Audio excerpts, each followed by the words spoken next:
Good morning, fellow Plexers. This video is Plex related. It's for Brendan with a question asked in the Synology NAS Experts Facebook group. He wants to get things into better shape for his Plex server. So his issue is he's added a expansion unit, a 5-bay expansion unit to his 4-bay Synology NAS. I don't know what his NAS is yet, but it's probably a DS920 Plus or a DS918 Plus. So, as everybody knows who's watched my videos, I have a DS1520 Plus that my Plex server media is on. My Plex now runs on an Intel NUC running Unraid as a Docker host only, and my backup NAS that I'm into right now, my DS1019, is set only as a backup NAS.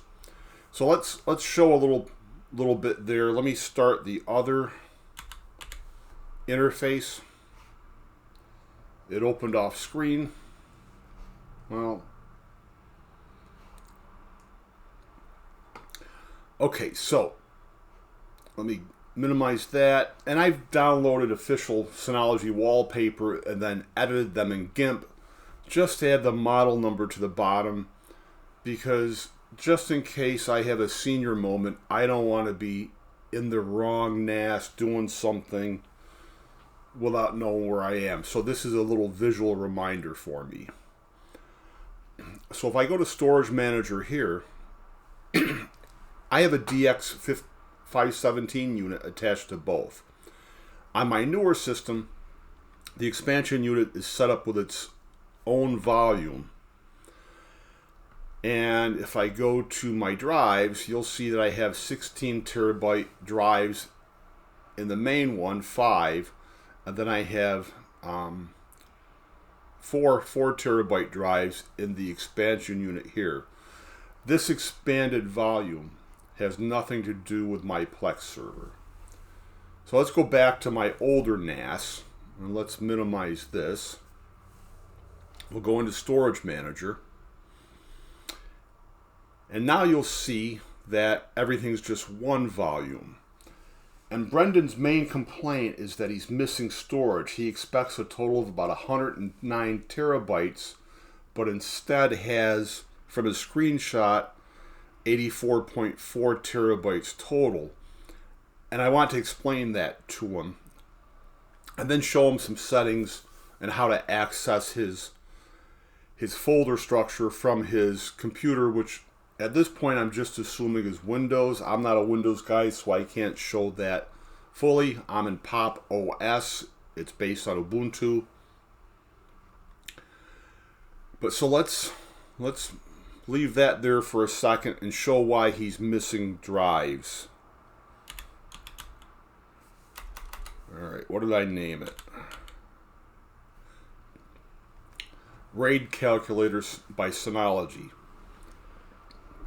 So this is great, and I know this is what he's done. So he has just gone to this simple calculator, and he has 4 12 terabyte drives, so he did this. And then he has 5 18 terabyte drives, so he's done this. And if you change this to SHR, here's the 109 terabytes. And I think he mentioned 109 terabytes, 109.1. This is what he would expect to have. Unfortunately, you only get this if you set the NAS and the drives up fresh with the expansion unit before you have anything else created. So if he factory wiped his Synology NAS completely, which might be a good idea if he's not upgraded to DSM-7 yet, which is now DSM 7.2 something. So what he's seeing is, let's get rid of these, and let's add in 5 more 12 terabyte drives. Well, I've got too many now, so I need 9. So this is what he's seeing. Synology says you'll have 87.3 terabytes, and he's got about 84.4. So if you had let's take this down to just 4 drives. If this is what you have in your Synology NAS, and one drive fails, and you replace it with an 18 terabyte drive. So let's look at this, 32.7 terabytes. If you replace the failed drive with an upgraded drive, you still have that same amount of space. So now if I add another 12 terabyte, and you can't do this in the real world, but you can with a calculator. If I add another 12 terabyte, I have 43.6. So let's take that away and add a second 18 terabyte. Now it starts to jump up.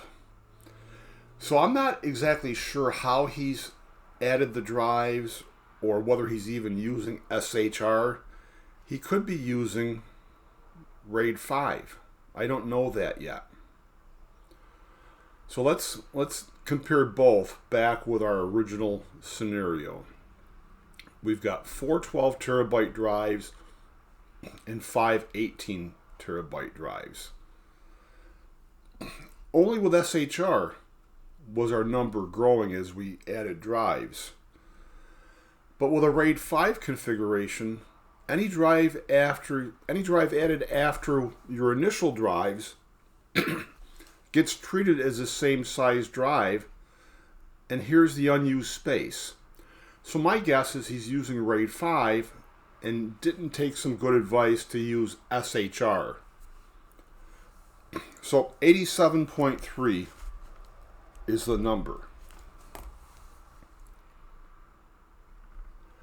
So let's change this to SHR2. He could have a dual drive redundancy using SHR2 and still gain a little bit more space than what he's got now. So he does have a bunch of unused space, so there's nothing really wrong with this. But unfortunately, with all his drives in a RAID 5 configuration, he can't remove any to make a separate volume, a second volume, to back some media up. So his only choice is to back up his media someplace onto a PC with portable hard drives and start fresh with DSM. And I'm not sure if I would recommend using an expanded volume to for the main storage. Now I use it on this NAS because it's only a backup NAS, but I'm not sure if I'd go to an expanded volume. The big warning is if you disconnect the data cable between the two, which isn't going to happen. I mean, nobody's going to come by with a machete and chop it in half. And if one NAS falls off a shelf and rips that data cable out, you've got more to worry about than that data cable becoming separated and ruining your whole array. Can you imagine a Synology NAS in a shelf in a closet falling off and crashing 7 feet to the floor? There's not a lot you're going to hope that's recoverable from that experience. But even so, let's bring this off screen for a second. I had a power brick failure on this NAS about 2-3 months ago. I woke up one morning, the NAS is off duty, and I went downstairs to my basement, and I've got a flashing blue power light, which nobody wants to see on a Synology NAS. So I pulled both power cords out, and I found a replacement power brick on Amazon. 2 days later, I had it, plugged it in, turned the main NAS on. Eventually, the expansion NAS turned on. The power light flashed for about 3 or 4 minutes and then went back to steady. And by the time I went upstairs to access my Synology NAS, everything was fine. So all the warnings about not using not using an expanded volume did not hit home for me, but I'm just not sure if I'd risk that. So another option,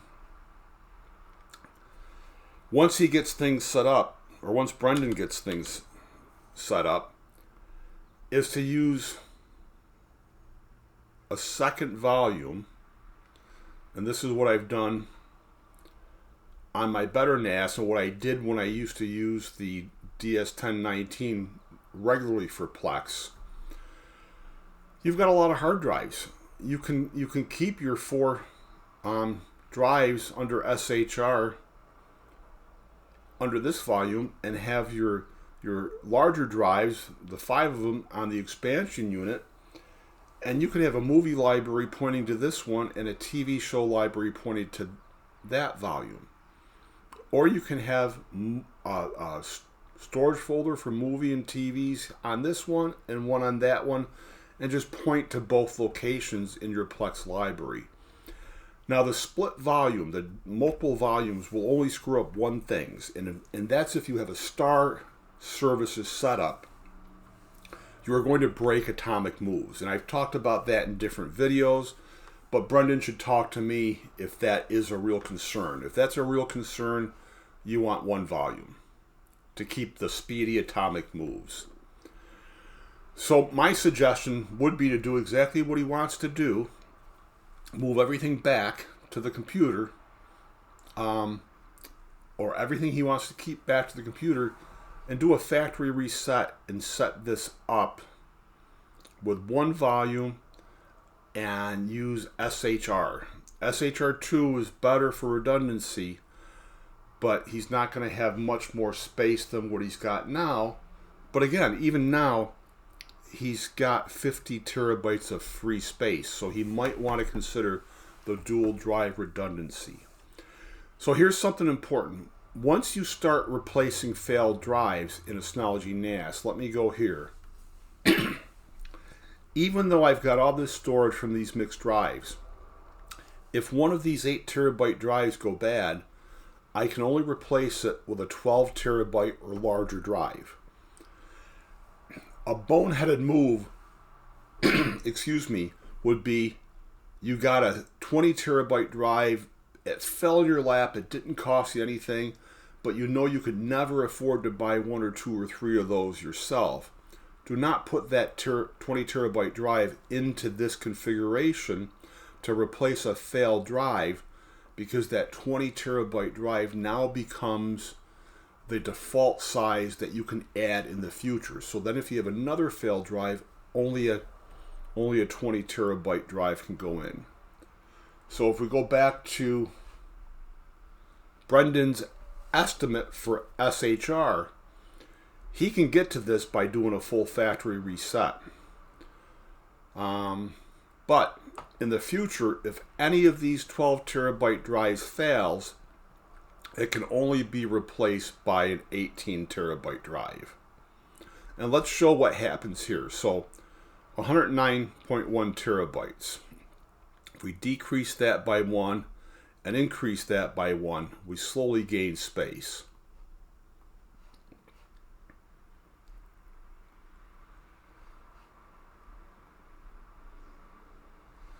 Up to the maximum of 130.9 terabytes.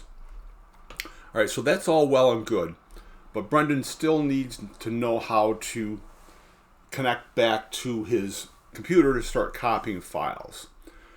And I suspect that he's doing everything in File Station to manipulate files. Now I just have a small test Plex server on this NAS with some public domain media. And I want to speak to Brendan too. This is the perfect time to come up with a better organizational system than what you're probably using, in case you ever want to add a Star app setup, a trash guide setup. So I have one shared media folder, and now I have Plex installed 2 ways. It's currently running in the Docker container. I can shut that down and start up the package install. It really doesn't matter which way you run it. I like Docker because it's more portable. This install can be transferred at any time to an unraid server, and it's not hard to do right, and you'll keep all your information. This you can convert to a Docker container and then transfer it to, but if it's already in Docker, you know what you need to do already. You've learned enough to then be able to handle transferring it to something like Unraid. But for the media, you should only have one media folder, one shared folder. Do not create a media share for TV shows, a separate one for movies, and then another one for acquisitions. One media shared folder. It can be named anything you want. I follow the advice of Matthew Peterson, the resident Docker expert on Facebook. He has a Dockerholics Facebook page, and he says to keep the lowercase and no spaces rule going. It's a Linux rule. So my shared media folder has no spaces, it's lowercase. And then I think to get a really easy nested trash guide set up, they have their own suggested file structure, but that covers someone using both Usenet and torrents, and I'm just using Usenet, is to have a nested structure. So under the main shared folder, I have a sort folder for each type of Plex movie library. And at this same level is where you'd put your SOB NZBD folder if you're using SOB like most trash guides followers would. What that does, it keeps everything in one shared folder, so when a program like Sonar requests an episode that's then found by Prowler or Sonar itself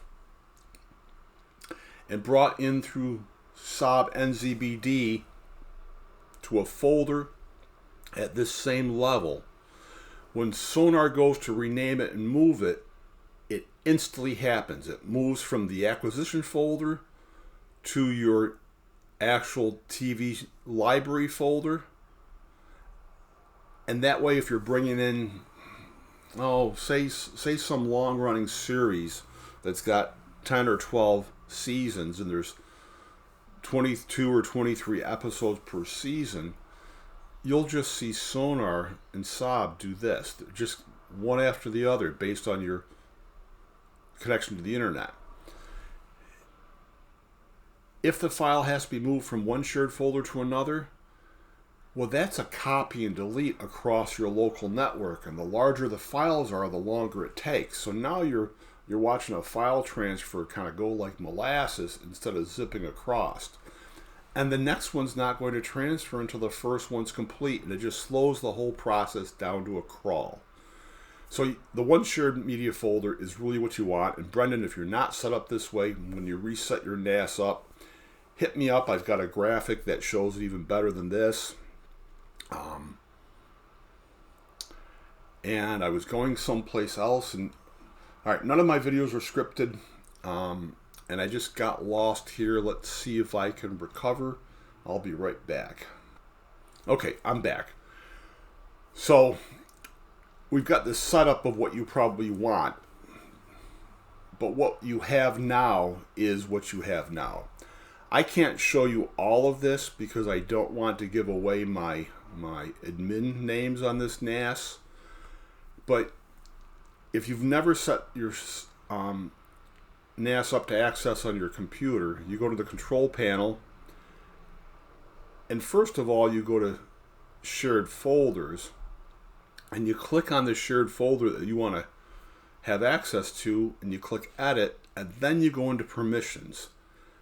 And I can't show that. Let me see if I can fix the window to show a little bit of it.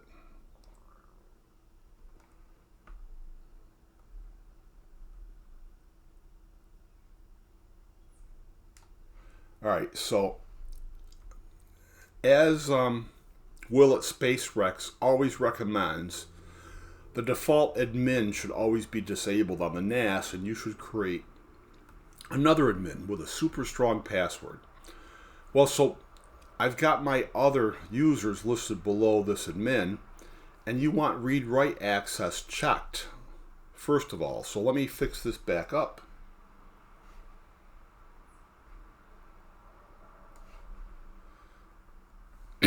And then you go into File Services,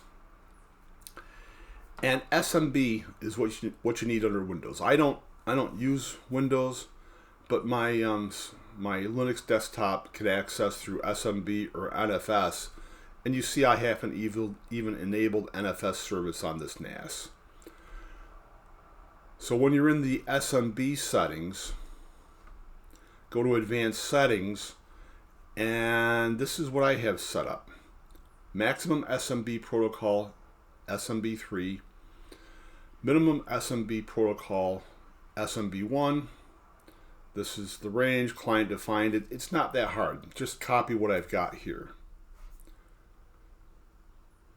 So let's bring in a file manager.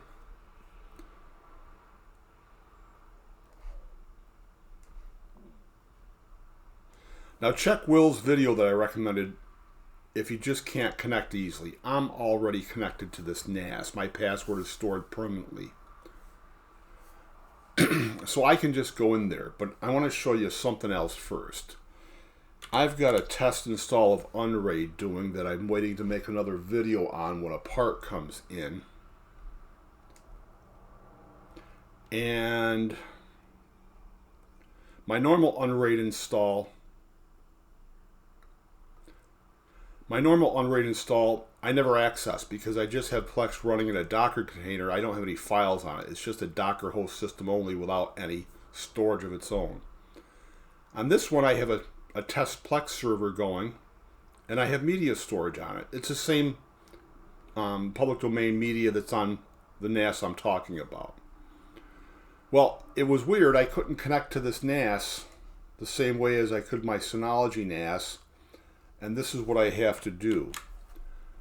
To connect there, I have to go to other locations, enter the server address, and use this, smb tower.local with a media shared folder. And then I can connect to the Unraid box. And I have to do that each time I open up a new instance of the file manager. So I'm not going to use Unraid for storage, so I'm not sure if I've ever figured that out more fully. But you may have to connect to your Windows unit in a similar manner. And I forgot to show this. If I go back into Control Panel, File Services, let's make this full screen. It tells you how to connect on a Windows PC. And it tells you how to connect on a Mac. So everything you need is right in front of you. So let me show this and why the SMB settings were important. All right, so let's get back to the older Synology NAS. And now I want to copy just one, well, let me copy a few movies.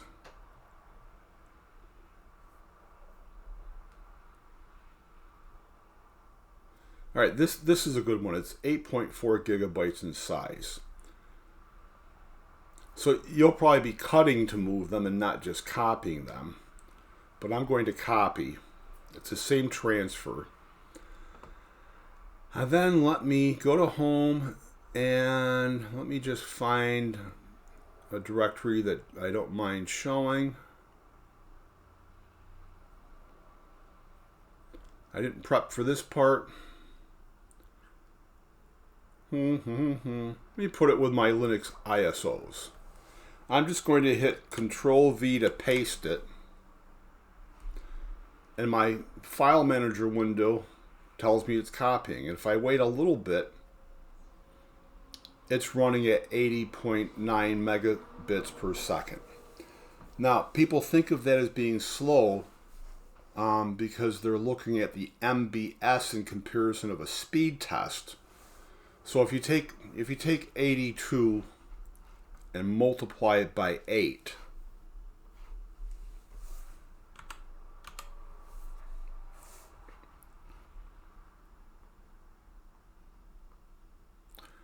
that would be the equivalent 656 megabits per second as a speed test to the outside world.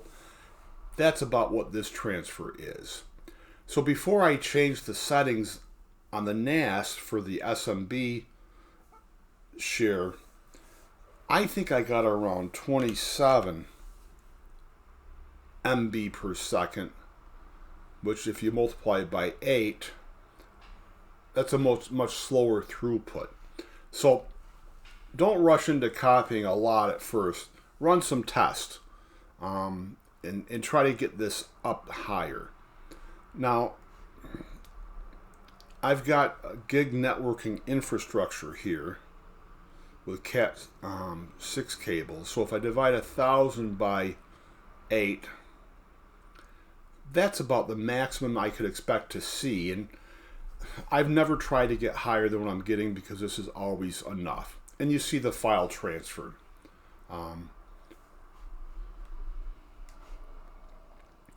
So that's about it at this stage of the game. Feel free to hit me up when you want to redo your system. I have videos on how to set Plex up in a Docker container. And again, assuming you're using a 920 plus or a 918 plus, you've got an iGPU in either of those CPUs. The 920 has the same CPU as my 1520 plus. The iGPU is the Iris Xe 600, the iGPU is the UHD Graphics 600 iGPU. The Iris Xe is in my NUC. And that's plenty fast enough for Plex transcoding with a Plex Pass, hardware accelerated transcoding. So I know I kind of ramble, but again, I don't script any videos. I just try to get information out to somebody who needs it. And Brendan, feel free to contact me through this Facebook thread. PM me through Facebook. I'll give you a hand getting going. But I wanted to explain to you why you don't have all your available space, and it was just a guess. So go to the NAS compatible or the Synology NAS compatibility or calculator, I guess it is. I've just made a Chrome shortcut to it. And this is probably why. Oh, so while we're still here, it would be helpful if you know how to do some screenshots. So let me bring that NAS back up.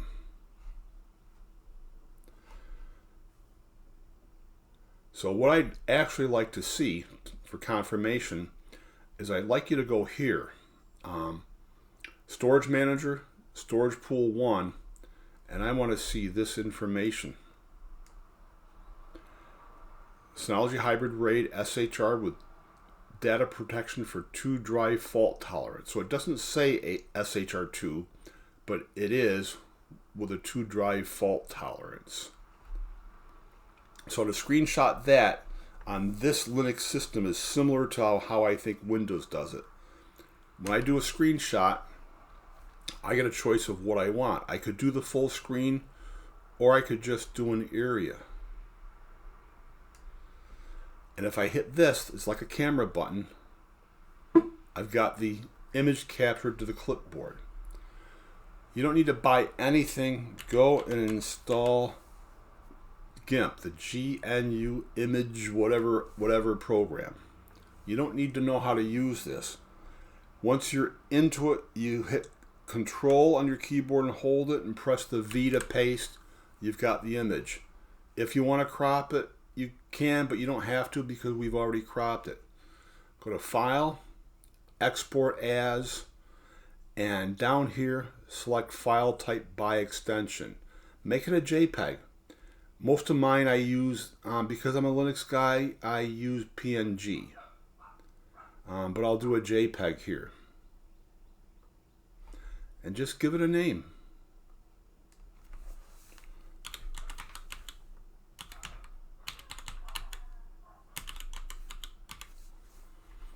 And tell it where to save. I'll do the same ISO folder.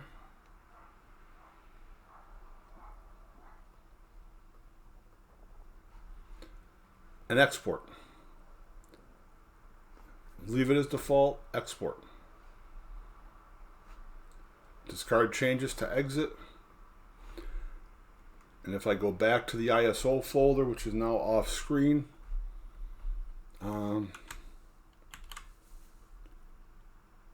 there's my test screenshot. And now you can share that in the Facebook group. So even, whether it's a screenshot or not, just type what this says exactly so I know what you're doing. Because I'm guessing you're not using SHR, but maybe you're using the calculator set for SHR. I kind of got to know what you have there to really fully advise you.